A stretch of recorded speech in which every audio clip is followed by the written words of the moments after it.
Hallelujah, praise the Lord. கர்த்தருடைய பரிசுத்த நாமத்திற்கு மகிமை உண்டாவதாக.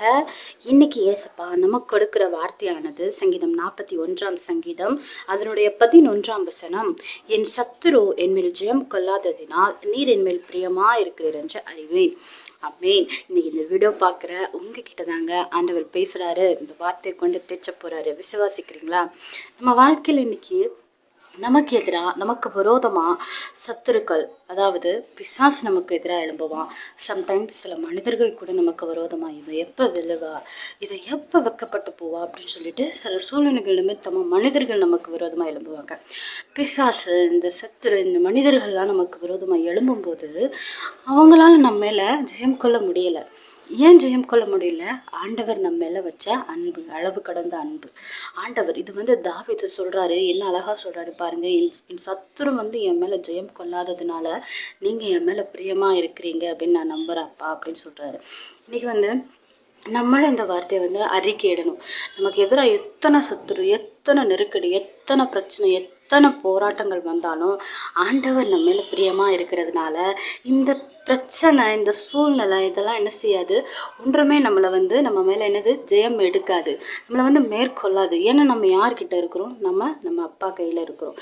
அவர் கருத்துக்குள்ள நம்ம இருக்கிறோம். அவர் பாசத்தினால், அவரோட அன்பின் கயிறுகளால் என்ன செய்யறாரு? நம்மளை கட்டி அணைத்து கொள்கிறாரு.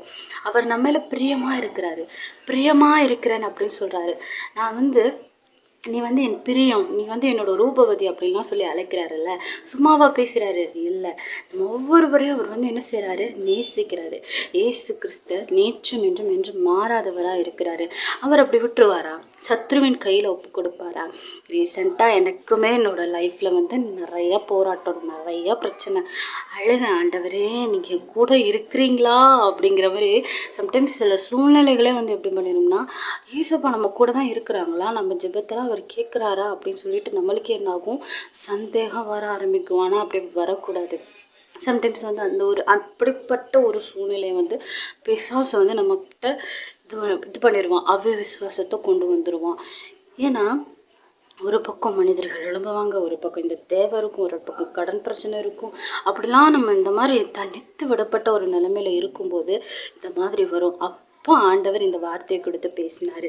இவ்வளோ சூழ்நிலை அதில் ஏதாவது ஒன்று மேற்கொண்டுச்சா, ஏதாவது உன் மேலே ஜெயம் எடுத்துச்சா? இல்லையே, நீ என் கருத்துக்குள்ளே தானே இருக்கிற, அப்புறம் ஏன் நீ கலங்குற? நான் உன் மேலே பிரியமாக இருக்கிறேன்.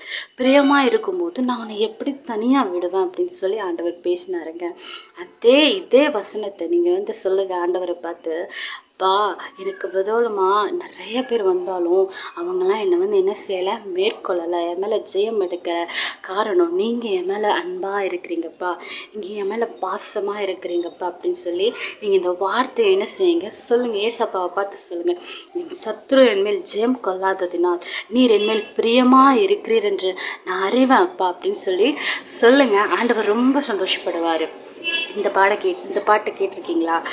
பாசம் என்மேல் நீர் வைத்ததினால் பறிக்க இயலாது வரும் என்னை, பாசம் என்மேல் நீர் வைத்ததினால் பறிக்க இயலாது வரும்